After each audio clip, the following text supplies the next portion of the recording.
Bonjour à toutes et à tous. Aujourd'hui, une question qui est un petit peu titillante, on va dire. Alors, il n'y a pas besoin de payer 300 € par an pour apprendre à faire des coups de pied dans les parties. Alors, payer 300 € par an pour apprendre à donner des coups de pied dans les parties.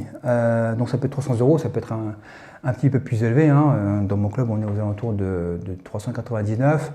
Donc si les élèves qui pratiquent le Krav Maga payer 300 € pour donner des coups de pied aux parties, je pense que ça fait cher le coup de pied aux parties. Voilà, donc ça c'est ma première réaction. Donc, et heureusement, le Krav Maga ne se résume pas à ça. Si on obtient une ceinture noire au bout de 6 saisons de pratique, c'est pas pour rien. Hein. C'est que le Krav Maga, ça reste un système qui n'est pas focalisé sur l'apprentissage des frappes aux parties. Bien sûr qu'il y en a. Bien sûr que c'est une cible de choix que l'on va viser, surtout lorsqu'on a une différence de poids, par exemple, ou qu'on est un petit peu pris au dépourvu. Donc forcément, ça reste un des points sensibles du corps humain, comme les yeux, comme la gorge par exemple. Donc le Krav Maga est très loin de se résumer à ça.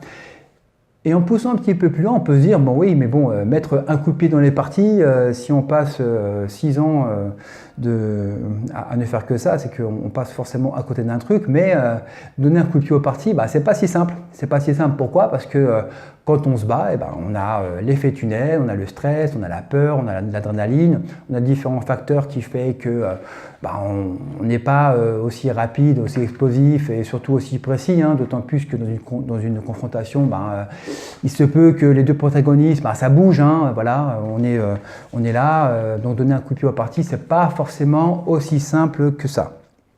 Par contre, il faut aussi travailler sur des considérations donc de la gestion des différentes distances, sur le timing, sur la vitesse d'exécution et sur la précision. Hein. Donc tout ça, ça fait partie d'un ensemble que nous propose le Krav Maga, entre autres.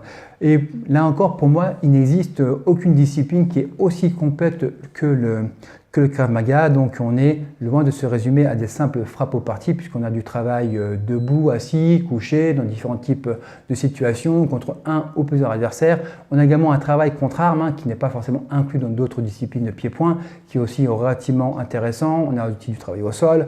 Donc tout ça fait que le Krav Maga est très loin de se limiter à faire des simples coups de pied aux parties, tout en sachant que, comme je l'ai expliqué précédemment, les frappes aux parties, les coups de pied aux parties, ce n'est pas forcément ce qu'il y a de plus simple à faire. Voilà pour avoir répondu à cette question. Si vous avez d'autres questions, c'est via le lien qui est juste en bas. Merci et à bientôt.